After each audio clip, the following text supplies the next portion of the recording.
船员被扣分是什么鬼？平时我们只听说汽车司机不好好开车就会被扣分罚款，可能很少有人知道船舶司机不好好开船也会被扣分吧。本期视频就让我们来了解一下船员分的事。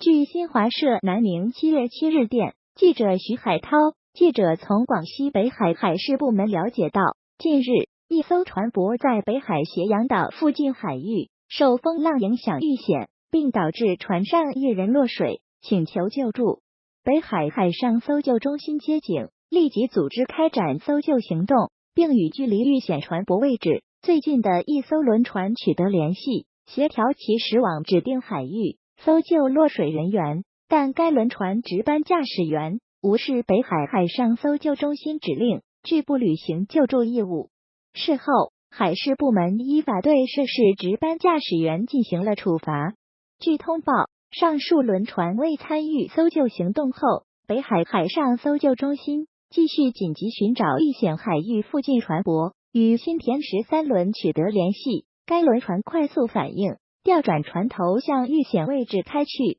并成功将落水人员救起。事后，北海海事部门对此事展开进一步调查。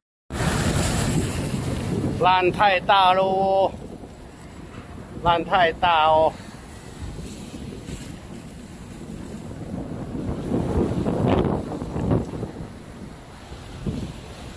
经调查，未履行救助义务的轮船值班驾驶员违反了《中华人民共和国船员条例》相关规定，不仅拒不执行搜救任务，且未如实将搜救信息及时向船长汇报，造成该轮船未依照相关指挥参与搜救行动。北海海事局依据相关法规的规定，依法对该名值班驾驶员处以罚款，并实施船员违法记分8分的处罚。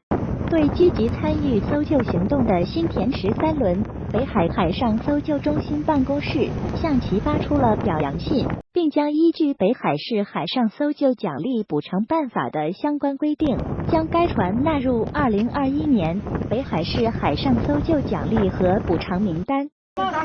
慢一点，慢一点啊！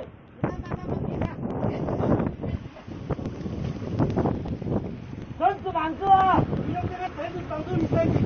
啊！这个把就拉上来了，你那船员分究竟怎么回事呢？它与汽车司机分相同吗？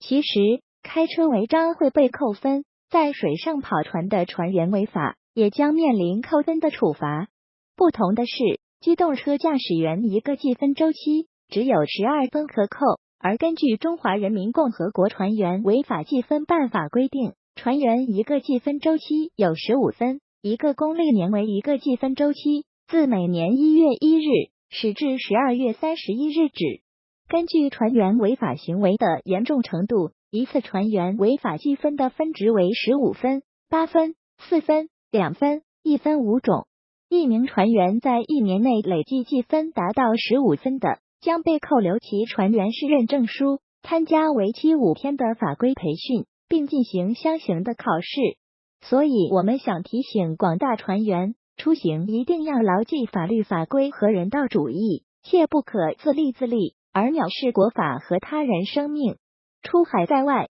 各种情况都可能遇到，时刻抱着助人等于助己的心态，才能平平安安。最后，我们要为新田公司及全体人员点赞，同时祝大家平安顺心，福禄滚滚来。如果您觉得这个视频对您有帮助，欢迎您点赞、转发、收藏、投币，让更多朋友也了解这些知识吧。谢谢大家，我们下期不见不散。